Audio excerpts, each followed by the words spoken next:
BBC প্রবাহে আপনাদের সবাইকে স্বাগত জানাচ্ছি আমি শারমিন রমা। শুরুতেই দেখে নেব আজ কি থাকছে।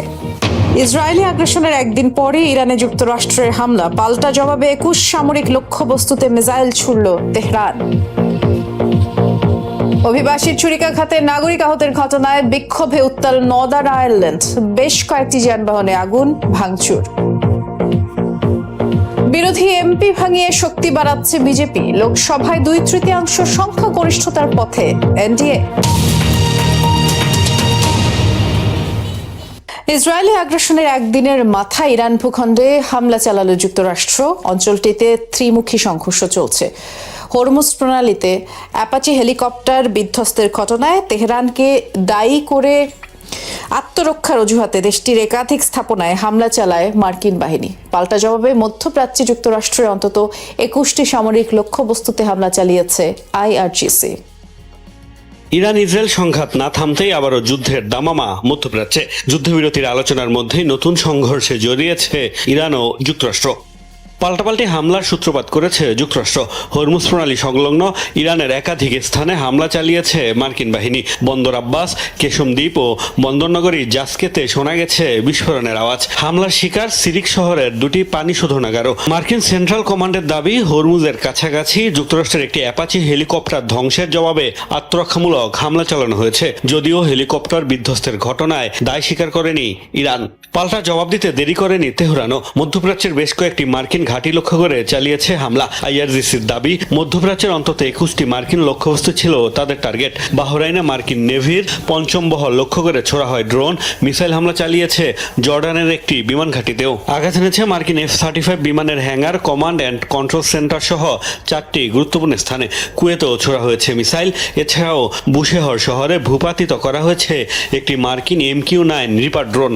এরই মধ্যে অভিযান সমাপ্তির ঘোষণা দিয়েছে যুক্তরাষ্ট্র। ফলে আপাতত থেমেছে সংঘাত। ধারণা করা হচ্ছে পাল্টাপাল্টি হামলা চালালেও আলোচনার টেবিলেই সংকট সমাধানে এখন বেশি আগ্রহী ওয়াশিংটন, তেহরান। দেশ রক্ষায় যে কোনো পদক্ষেপ নিতে দ্বিধা করবে না ইরানের সশস্ত্র বাহিনী। ইরান যুক্তরাষ্ট্র সংঘাতের পর বুধবার এই হুঁশিয়ারি দিয়েছেন দেশটির পররাষ্ট্র মন্ত্রণালয়ের মুখপাত্র ইসমাইল বাঘেই। এ সময় ওয়াশিংটনের বিরুদ্ধে বারবার যুদ্ধবিরতি লঙ্ঘনের মাধ্যমে কূটনৈতিক প্রচেষ্টাকে দুর্বল করার অভিযোগ তোলেন তিনি। যখনই প্রয়োজন হবে আমাদের সশস্ত্র বাহিনী শক্তি ও সামর্থ্য দিয়ে শত্রুর মোকাবিলা করবে। গত রাতে এটি স্পষ্ট হয়েছে যে ইরানের সশস্ত্র বাহিনী দেশ রক্ষায় দ্বিধা করে না। দুর্ভাগ্যজনকভাবে যুক্তরাষ্ট্র পরস্পর বিরোধী বার্তা, ক্রমাগত পরিবর্তনশীল অবস্থান এবং বারবার যুদ্ধবিরতি লঙ্ঘনের মাধ্যমে কূটনৈতিক প্রক্রিয়াকে দুর্বল করে দিচ্ছে। এক হেলিকপ্টার হারিয়ে রীতিমতো ইরানের বিরুদ্ধে খেপেছে যুক্তরাষ্ট্র, যার নাম AH-64 অ্যাপাচি। মার্কিন সেনাবাহিনী তথা বিশ্বের সবচেয়ে শক্তিশালী হেলিকপ্টার বিবেচনা করা হয় এটিকে। এক কথা, যুক্তরাষ্ট্রের হেলিকপ্টার বহরের মেরুদণ্ড অ্যাপাচি। সার্চ অ্যান্ড রেস্কিউ মিশনে ব্যাপকভাবে ব্যবহার করা হয় হেলিকপ্টারটিকে। বিশ্বের উন্নততম পরীক্ষিত টুইন ইঞ্জিন অ্যাটাক হেলিকপ্টার, যুদ্ধক্ষেত্রে শত্রুপক্ষের ট্যাঙ্ক ও সাজোয়াজান ধ্বংসের জন্য তৈরি করা। যুক্তরাষ্ট্রের সামরিক বাহিনীর সবচেয়ে বহুল ব্যবহৃত আকাশযানগুলোর একটি AH-64 অ্যাপাচি। বোয়িং নির্মিত এই হেলিকপ্টারটি তৈরি করা হয়েছিল যুদ্ধক্ষেত্রে যুক্তরাষ্ট্রের শক্তিমত্তা তুলে ধরতে। সামনে বসানো 30 মিলিমিটারের স্বয়ংক্রিয় চেইন গান থেকে মিনিটে ছোড়া যায় 600 থেকে 650 রাউন্ড গুলি। 2 ধরনের মিসাইল ও রকেট ছোড়া যায় অ্যাপাচি হেলিকপ্টার থেকে। এর অর্ডিন্যান্স সিস্টেমে থাকে 16টি হেলফায়ার মিসাইল ও 76টি রকেট।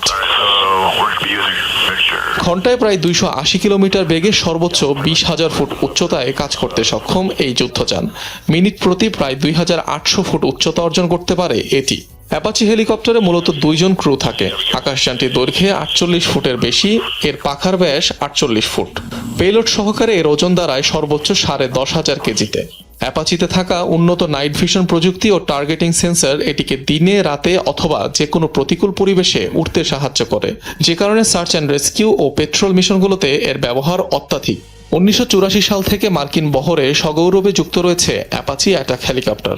বর্তমানে যুক্তরাষ্ট্র ছাড়াও ব্রিটেন, অস্ট্রেলিয়া, ভারত, মিশর, সৌদি আরব সহ মোট 19 দেশের সেনাবাহিনী ব্যবহার করছে এই আকাশযান। যুদ্ধবিরতি উপেক্ষা করে লেবাননে ব্যাপক অভিযান চালিয়ে যাচ্ছে ইসরায়েল। মঙ্গলবার জোরপূর্বক উচ্ছেদ নির্দেশনা জারি করার পরপরই দক্ষিণাঞ্চল জুড়ে ব্যাপক হামলা চালিয়েছে IDF। অন্তত 8 বেসামরিকের প্রাণ গেছে। পাশাপাশি সীমান্তে নজরদারিও বাড়ানো হয়েছে, তল্লাশি চালানো হচ্ছে প্রতিটি যানবাহনে। উত্তর ইসরায়েলের সীমান্তের কাছে তামিম রিজ এলাকায় গুলি করে একজনকে হত্যা করেছে আইডিএফ। যুক্তরাষ্ট্রের মধ্যস্থতায় যুদ্ধবিরতি ঘোষণার পরও দক্ষিণ লেবানন জুড়ে ইসরায়েলি অভিযানে 3,400-র বেশি মানুষ নিহত হয়েছে।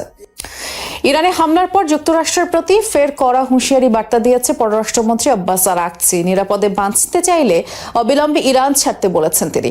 মঙ্গলবার সোশ্যাল হ্যান্ডেল এক্সে দেয়া পোস্টে বলেছেন, যুদ্ধক্ষেত্রে পরাজয়ের পরও ইরানিদের ধৈর্য পরীক্ষা করতে চাইছে যুক্তরাষ্ট্র। হুঁশিয়ারি দেন, পারস্য উপসাগরের ইতিহাসে অনুপ্রবেশকারী বহিরাগতদের পরিণতি সবসময় ভয়াবহ হয়েছে। জানান, যে কোনো আঘাতের জবাবে ছাড় দেবে না ইরানের সশস্ত্র বাহিনী। আবারও আফগানিস্তানে হামলা চালিয়েছে পাকিস্তান। টার্গেট করা হয় সীমান্তবর্তী কুনার, খস্ত ও পাকতিকা প্রদেশ। এক টুইট বার্তায় বিষয়টি জানিয়েছে তালেবান মুখপাত্র জবিহুল্লাহ মুজাহিদ। এই হামলায় কমপক্ষে 26 জন নিহত হয়েছে, যার মধ্যে অন্তত 11 শিশু রয়েছে, নারী বৃদ্ধও রয়েছে। দেশটির সেনাবাহিনীর বরাত দিয়ে হামলার সত্যতা নিশ্চিত করেছিল এবং দাবি করেছিল বার্তা সংস্থা রয়টার্স। নিষিদ্ধ ঘোষিত সশস্ত্র গোষ্ঠী টিটিপিকে আশ্রয় দেওয়ার অভিযোগে প্রায়ই আফগানিস্তানে হামলা চালায় পাকিস্তান। মার্চ থেকে ভঙ্গুর যুদ্ধবিরতি চলছে ইসলামাবাদ কাবুলের মধ্যে। আফগানিস্তানে নারী অধিকার আন্দোলনে হামলার অভিযোগ উঠেছে তালেবান কর্তৃপক্ষের বিরুদ্ধে। কমপক্ষে 2 জনের মৃত্যুর খবর পাওয়া গেছে এবং বেশ কয়েকজন আহত হয়েছেন। গেল সপ্তাহে নিয়ম ভেঙে হিজাব না পরে জনসম্মুখে চলাফেরা করায় বেশ কয়েকজন নারীকে আটক করে তালেবান কর্তৃপক্ষ। বন্দীদের প্রতি সংহতি জানাতে মঙ্গলবার পশ্চিমাঞ্চলীয় শহর হেরাতে রাস্তায় নামেন প্রায় 150 মানুষ, যোগ দেন কিছু নারীরাও। এবং এ সময় বিক্ষোভকারীদের ছত্রভঙ্গ করতে লাঠিপেটা বেত্রাঘাত করে তালেবান নিরাপত্তা বাহিনীর সদস্যরা। এক পর্যায়ে গুলি ছোড়া হয়, বেশ কয়েকজন বিদ্ধ হন। পুলিশের সাথে পাকিস্তানের নিষিদ্ধ সংগঠন জেএসি এর ব্যাপক সংঘর্ষের পর থমথমে পরিস্থিতি বিরাজ করছে আজাদ কাশ্মীরে। পাকিস্তান অধিকৃত কাশ্মীরের রাজধানী মুজফফরাবাদ সহ অন্যান্য এলাকায় প্রায় জনশূন্য রাস্তাঘাট।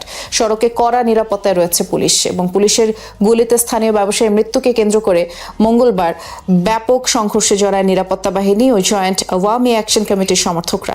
নিহতের বিচারের পাশাপাশি সংগঠনটির বিরুদ্ধে নিষেধাজ্ঞা প্রত্যাহারের দাবিতে আন্দোলন চলে। নিয়ন্ত্রণের বাইরে চলে যায় পরিস্থিতি। পাল্টাপাল্টি সংঘর্ষে অন্তত 11 জন নিহত হয়।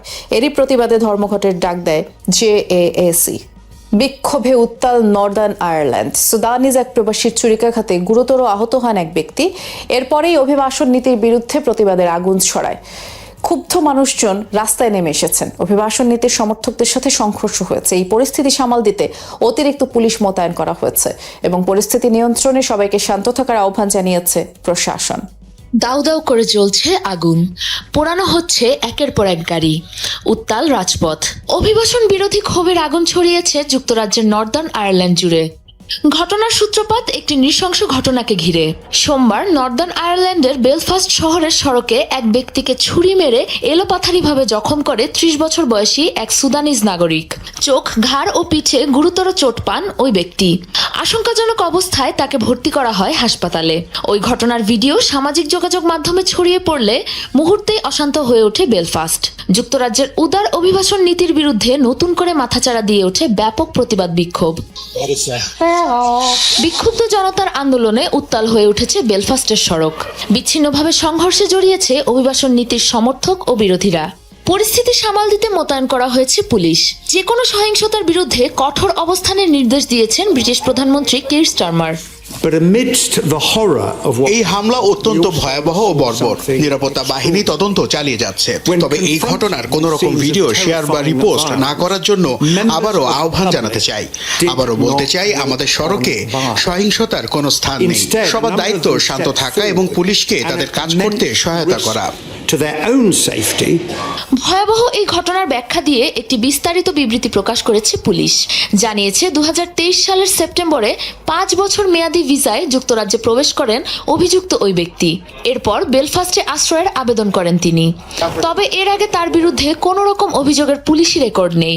এই হামলার পেছনের কারণ এখনো জানা যায়নি। সন্ত্রাসবাদী হামলা বলা না হলেও এই ঘটনাকে কেন্দ্র করে দানা বাঁধছে অভিবাসন বিরোধী ক্ষোভ। পরিস্থিতি নিয়ন্ত্রণে রাখতে ব্যাপক নিরাপত্তা জোরদার করেছে বেলফাস্ট প্রশাসন। হামলার নিন্দা জানিয়ে শান্তি ও শৃঙ্খলা বজায় রাখার আহ্বান জানিয়েছে নর্দার্ন আয়ারল্যান্ড প্রশাসন। রেকর্ড করলেন নরেন্দ্র মোদী, অর্জন করলেন ভারতের প্রধানমন্ত্রী হিসেবে সবচেয়ে দীর্ঘ সময় দায়িত্বে থাকার কৃতিত্ব। ভেঙেছেন প্রথম প্রধানমন্ত্রী জওহরলাল নেহরুর রেকর্ড, যা একটানা ৬২ বছর ছিল ধরা ছোঁয়ার বাইরে। বুধবার ৪,৩৯৯ দিনে নিরবিচ্ছিন্ন প্রধানমন্ত্রিত্ব পালন করে এই রেকর্ড ভাঙেন নরেন্দ্র মোদী, আর এই উপলক্ষে তাকে অভিনন্দন জানিয়েছেন বিশ্ব নেতারা। Sri Lanka, Papua New Guinea, Trinidad and Tobago সহ কয়েকটি দেশের রাষ্ট্র সরকার প্রধানরা শুভেচ্ছা বার্তা দিয়েছেন। ১৯৫২ সালে প্রধানমন্ত্রী হয়ে ১৯৬৪ সাল পর্যন্ত মোট ৪,৩৯৮ দিন ভারতের প্রধানমন্ত্রী হিসেবে দায়িত্ব পালন করেছিলেন জওহরলাল নেহরু। অন্যদিকে ভারতের প্রধানমন্ত্রী হিসেবে ২০১৪ সালে শপথ গ্রহণ করেন নরেন্দ্র মোদী। গেল বছর ইন্দিরা গান্ধীর ৪,০৭৭ দিন ধরে একটানা প্রধানমন্ত্রী থাকার রেকর্ড ভাঙেন এই বিজেপি নেতা। ভারতে ক্ষমতা পাকাপোক্ত করতে নতুন কৌশল বিজেপির। রাজ্যগুলোর বিরোধী পক্ষের এমপিদের দলে টানছে ক্ষমতাসীনরা। একযোগে তৃণমূলের ২০ এমপি এনডিএ জোটে যোগ দেয় নিম্নকক্ষে। এখন তাদের আসন ৩১২টিতে দাঁড়িয়েছে, আর ভারতীয় গণমাধ্যমগুলোর প্রতিবেদন বলছে কয়েকদিনের মধ্যে সেটি আরো বাড়বে। পার্লামেন্টের ২/৩ সংখ্যা গরিষ্ঠতা পেতে প্রয়োজন ৩৬০ আসন, আর তা বাগিয়ে নিতে পারলেই ক্ষমতা আরো বাড়বে বিজেপির। বিতর্কিত সীমানা পুনর্বিন্যাস সহ কোনো বিল পাশে আর বাধা থাকবে না। मनाने का ये अवसर है। বিরোধীদের বিরোধিতায় গত এপ্রিলে ভারতের পার্লামেন্টে পাশ হয়নি ক্ষমতাসীনদের উত্থাপিত অন্তত ৩টি বিল, যার মধ্যে ছিল নির্বাচনী আসন পুনর্বিন্যাস সংক্রান্ত বিতর্কিত ডিলিমিটেশন বিলও, যা ছিল গত ১২ বছরে পার্লামেন্টে বিজেপির সবচেয়ে বড় ব্যর্থতা। अधिकार संविधान में दिया गया। বিরোধীদের অভিযোগ, ডিলিমিটেশন বিল পাশ হলে বিজেপি নিয়ন্ত্রিত উত্তর ও উত্তর পূর্বাঞ্চলের জনবহুল রাজ্যগুলোর আসন ছোট রাজ্যগুলোর চেয়ে অনেক বেশি বৃদ্ধি পাবে। ফলে পরে নির্বাচনে সংখ্যাগরিষ্ঠতা পাওয়ার পথ সহজ হবে এনডিএ জোটের। তাই এই বিল পাশের জন্য নতুন কৌশল নিয়েছে ক্ষমতাসীনরা। আবারও পার্লামেন্টে বিতর্কিত বিলটি উত্থাপনের আগে ২/৩ সংখ্যাগরিষ্ঠতা নিশ্চিতে উঠে পড়ে লেগেছে তারা।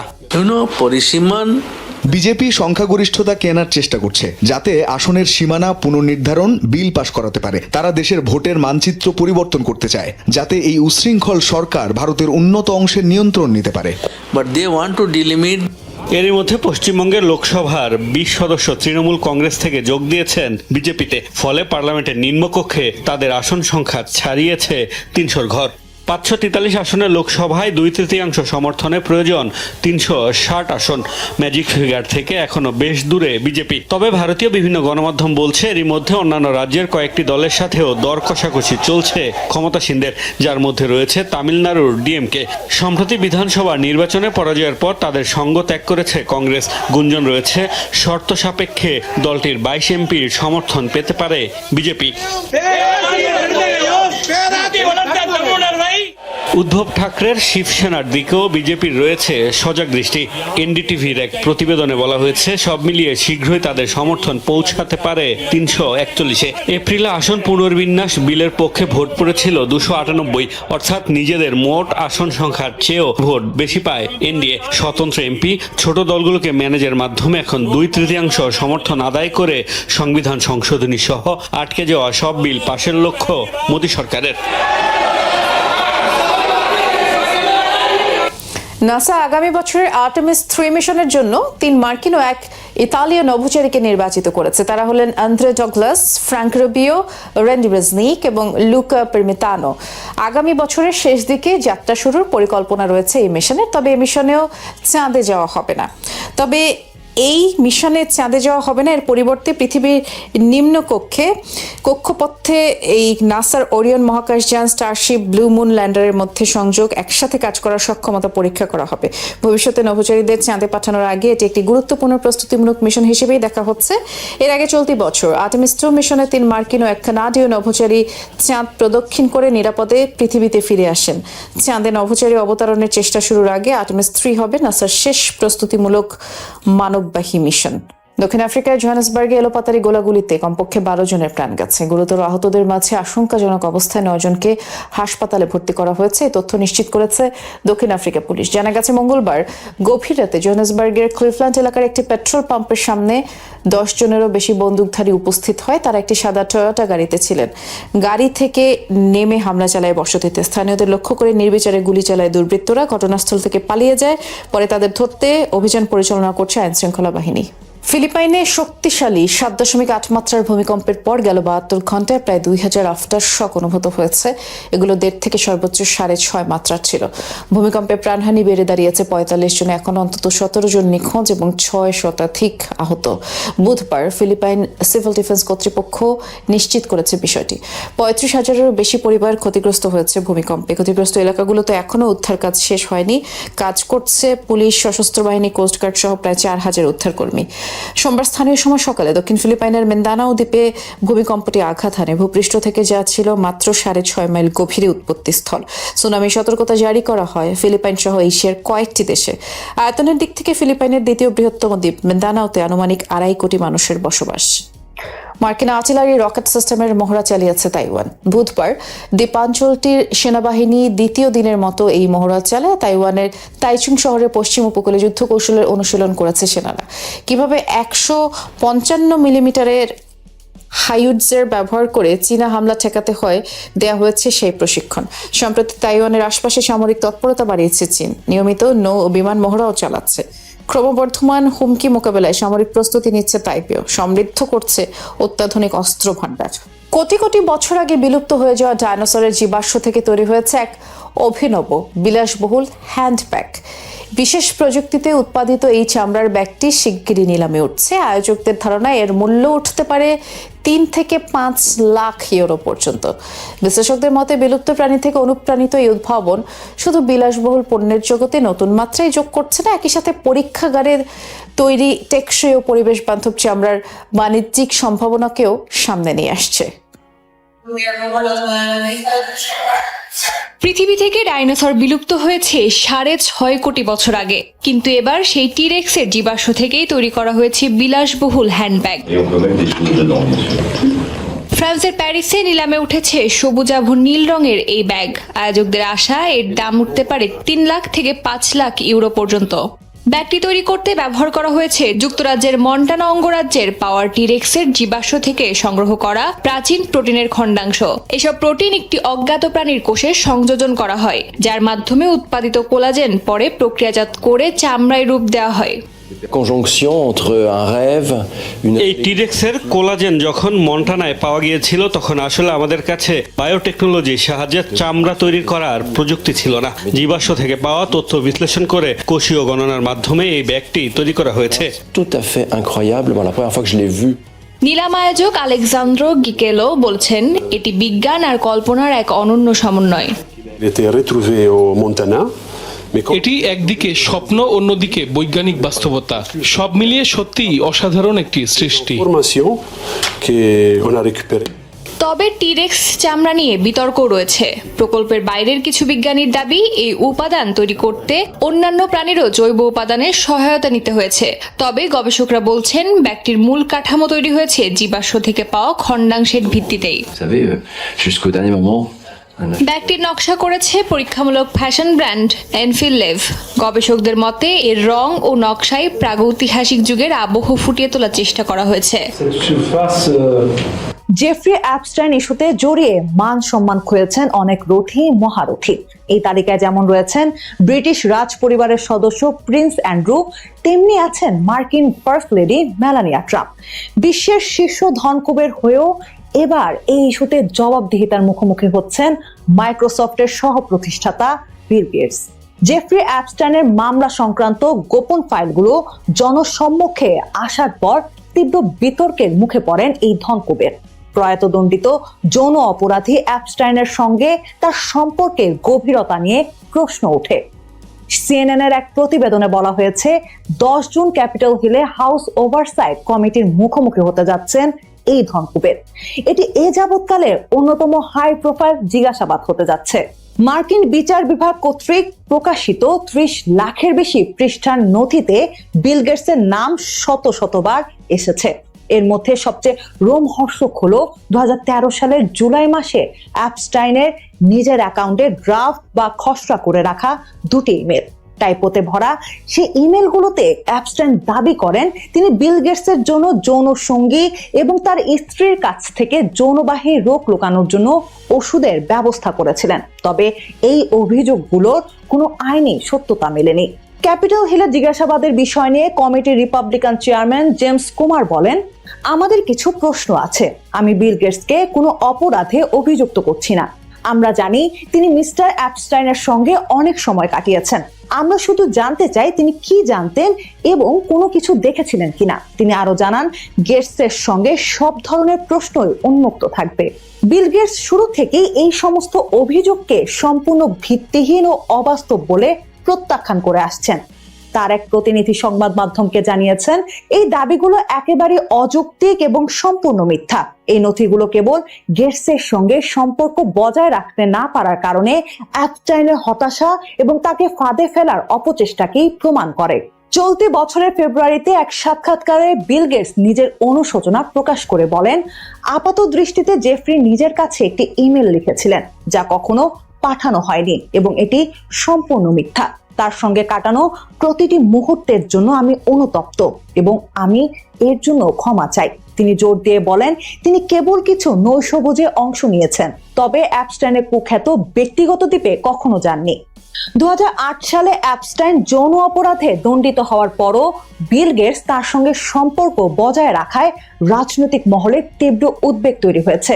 ডেমোক্রেটিক রিপ্রেজেন্টেটিভ রবার্ট গার্সিয়া এই বিষয়ে কড়া অবস্থান নিয়ে বলেছেন, দণ্ডপ্রাপ্ত হওয়ার পরও মিস্টার গেটস কেন মিস্টার অ্যাপস্টাইনের সঙ্গে সম্পর্ক রেখেছিলেন তা অত্যন্ত উদ্বেগজনক।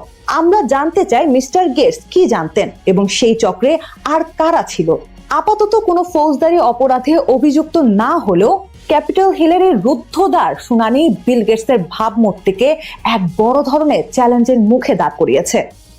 জলবায়ু পরিবর্তনের ক্ষতিকর প্রভাব মোকাবিলা কিংবা বৈশ্বিক যুদ্ধ থামানোর কূটনীতি সবখানেই যখন তহবিলের টান, তখনই বিশ্বজুড়ে চলছে ধ্বংসের এক অবিশ্বাস্য প্রতিযোগিতা। International campaign two abolish nuclear weapons বা ICAN এর সর্বশেষ প্রতিবেদন বলছে, গত 2025 সালে বিশ্বজুড়ে পরমাণু অস্ত্রের জন্য হয়েছে রেকর্ড খরচ। অঙ্কটা প্রায় 119 বিলিয়ন বা $11,900 কোটি। আগের বছরের তুলনায় এই খরচ বেড়েছে প্রায় $17 বিলিয়ন। বিশ্বের 9টি পরমাণু শক্তিধর দেশ এই বিপুল পরিমাণ অর্থ ব্যয় করেছে তাদের পরমাণু অস্ত্রাগারকে আরো আধুনিক আর শক্তিশালী করতে। পরমাণু অস্ত্রের জন্য সবচেয়ে বেশি খরচের তালিকায় বড় চমক দেখিয়েছে যুক্তরাষ্ট্র। 2025 সালে এই খাতে আনুমানিক $69.2 বিলিয়ন বিনিয়োগ করেছে দেশটি, যা আগের বছরের চেয়ে $12.6 বিলিয়ন বেশি। অবাক করা বিষয় হলো, যুক্তরাষ্ট্রের এই একার খরচ বাকি সব পরমাণু শক্তিধর দেশের সম্মিলিত খরচের চেয়েও বেশি। খরচের দিক থেকে দ্বিতীয় অবস্থানে রয়েছে চীন। পরমাণু অস্ত্রে তাদের ব্যয় প্রায় $13.5 বিলিয়ন। এরপর যথাক্রমে রয়েছে যুক্তরাজ্য, রাশিয়া এবং ফ্রান্স। আর দক্ষিণ এশিয়ার ভারত ও পাকিস্তান এবং মধ্যপ্রাচ্যে ইসরায়েল ও উত্তর কোরিয়ার মতো দেশগুলোও এই খাতে বিলিয়ন বিলিয়ন ডলার ঢালছে, যার মধ্যে সর্বনিম্ন খরচ উত্তর কোরিয়ার $656 মিলিয়ন। গত 5 বছরের হিসাব করলে দেখা যায় এই দেশগুলো সম্মিলিতভাবে $471 বিলিয়ন খরচ করেছে শুধু পারমাণবিক অস্ত্রের পেছনে। আশঙ্কার বিষয় হলো, এই দেশগুলোর কেউই এই পথ থেকে সরছে না, বরং আগামী কয়েক দশকে এই অস্ত্র টিকিয়ে রাখার পরিকল্পনা করছে।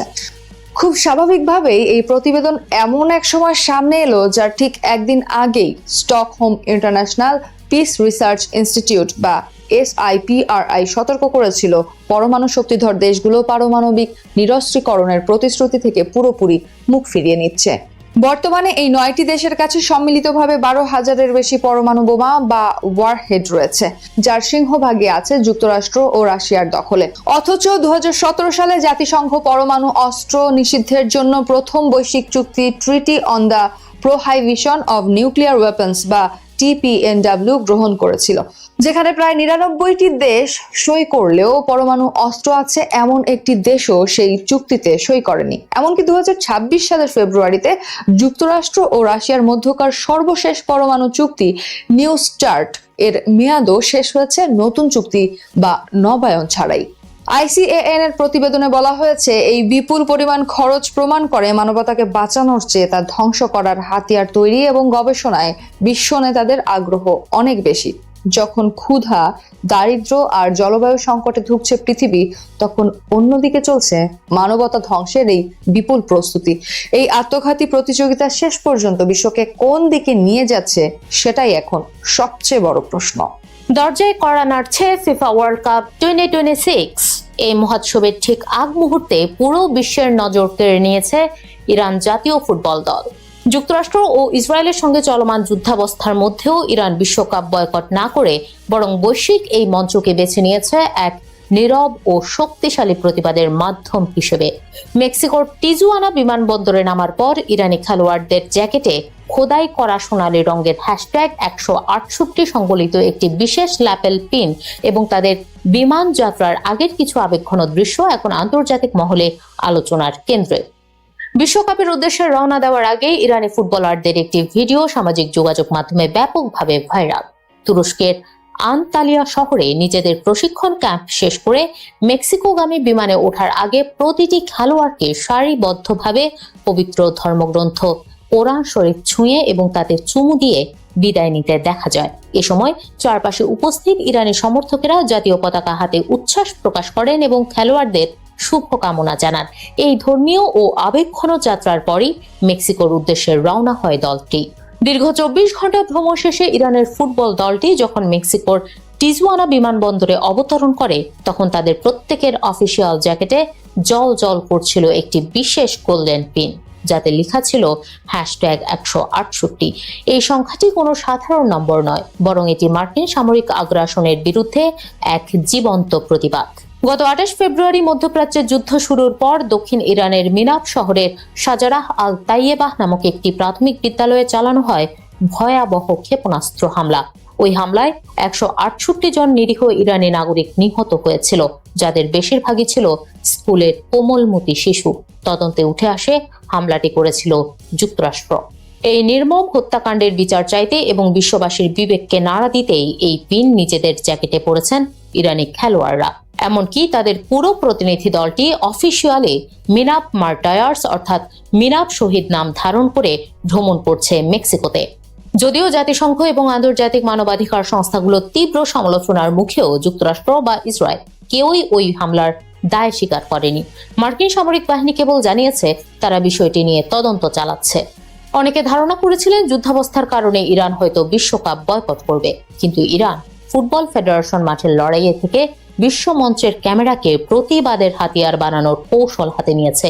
এর আগেও গত মার্চে তুরস্কে একটি প্রস্তুতি ম্যাচ চলাকালে ইরানের জাতীয় সঙ্গীত পরিবেশনের সময় খেলোয়াড়রা হাতে গোলাপি ও বেগুনি রঙের স্কুল ব্যাগ ধরে রেখে নিহত শিশুদের স্মরণ করেছিলেন। এবার মূল বিশ্বকাপেও সেই ধারা বজায় রাখছেন তারা। আমেরিকার মাটিতে ইরানের 3টি গ্রুপ ম্যাচ খেলার কথা থাকলেও ইরানের ওপর নজিরবিহীন কূটনৈতিক কড়াকড়ি আরোপ করেছে মার্কিন প্রশাসন। খেলোয়াড়দের ভিসা দিলেও ইরানের ফুটবল ফেডারেশনের সভাপতি, উপপ্রধান এবং মিডিয়া ডিরেক্টর সহ মোট 15 জন গুরুত্বপূর্ণ কর্মকর্তার ভিসা বাতিল করেছে ওয়াশিংটন। যুক্তরাষ্ট্রের দাবি, ইরানের বিপ্লবী গার্ড কর্পস IRGCর সঙ্গে সম্পর্ক থাকা কাউকে ঢুকতে দেবে না তারা। এর জবাবে তুরস্কের ইরানি দূতাবাস ক্ষোভ প্রকাশ করে বলেছে, যুক্তরাষ্ট্র রাজনৈতিক পক্ষপাত দুষ্টভাবে হস্তক্ষেপ করছে খেলাধুলায়। মেক্সিকোতে নিযুক্ত ইরানের রাষ্ট্রদূত আবুল ফজল পাসানদিদে সাংবাদিকদের একটি চাঞ্চল্যকর তথ্য দিয়েছেন। ভিসার শর্ত অনুযায়ী ইরান দলকে ম্যাচ খেলার দিন সকালে যুক্তরাষ্ট্রে প্রবেশ করতে হবে এবং ম্যাচ শেষ হওয়ার পর ওই দিনই রাতের মধ্যে আবার মেক্সিকোতে ফিরে আসতে হবে। তারা কোনোভাবেই মার্কিন ভূখণ্ডে অবস্থান করতে পারবে না। রাষ্ট্রদূত বলেন, আমরা সকালে সেখানে ঢুকতে পারবো, কিন্তু ওই দিনই আমাদের ফিরে আসতে হবে। এই বৈষম্যমূলক আচরণের বিরুদ্ধে ক্ষোভ প্রকাশ করে ইরান সরকার এক বিবৃতিতে জানিয়েছে, আপনারা এখন ইরানের জাতীয় ফুটবল দলের বিরুদ্ধে ইচ্ছাকৃত ও বৈষম্যমূলক আচরণকে সর্বোচ্চ পর্যায়ে নিয়ে গেছেন। একই সঙ্গে ফুটবলের সর্বোচ্চ নিয়ন্ত্রক সংস্থা ফিফাকে এই বিষয়ে অবিলম্বে হস্তক্ষেপ করার আহ্বান জানিয়েছে তারা। যাবতীয় মানসিক ও রাজনৈতিক চাপ মাথায় নিয়েই মেক্সিকোকে নিজেদের মূল ঘাঁটি বানিয়ে আগামী 15 জুন লস অ্যাঞ্জেলেসের ইঙ্গলউডে নিউজিল্যান্ডের বিপক্ষে বিশ্বকাপ মিশন শুরু করবে ইরান। এরপর 21 জুন বেলজিয়াম এবং 26 জুন সিয়াটলে মিশরের মুখোমুখি হবে তারা। ইতিহাসে এবারই প্রথম কোনো স্বাগতিক দেশ এমন একটি দেশের দলকে স্বাগত জানাচ্ছে যার সঙ্গে সরাসরি যুদ্ধাবস্থায় রয়েছে তারা। তবে মাঠের ফুটবল ছাপিয়ে খেলোয়াড়দের বুকের ওপর থাকা ওই ছোট্ট হ্যাশট্যাগ 168 নম্বরটি এখন মার্কিন আগ্রাসনের বিরুদ্ধে ইরানের সবচেয়ে বড় এবং অভিনব প্রতিবাদের ভাষা হয়ে উঠেছে। সবাইকে শুভকামনা জানিয়ে আমি শারমিন রমাজ এখানেই বিদায় নিচ্ছি। ভালো থাকবেন।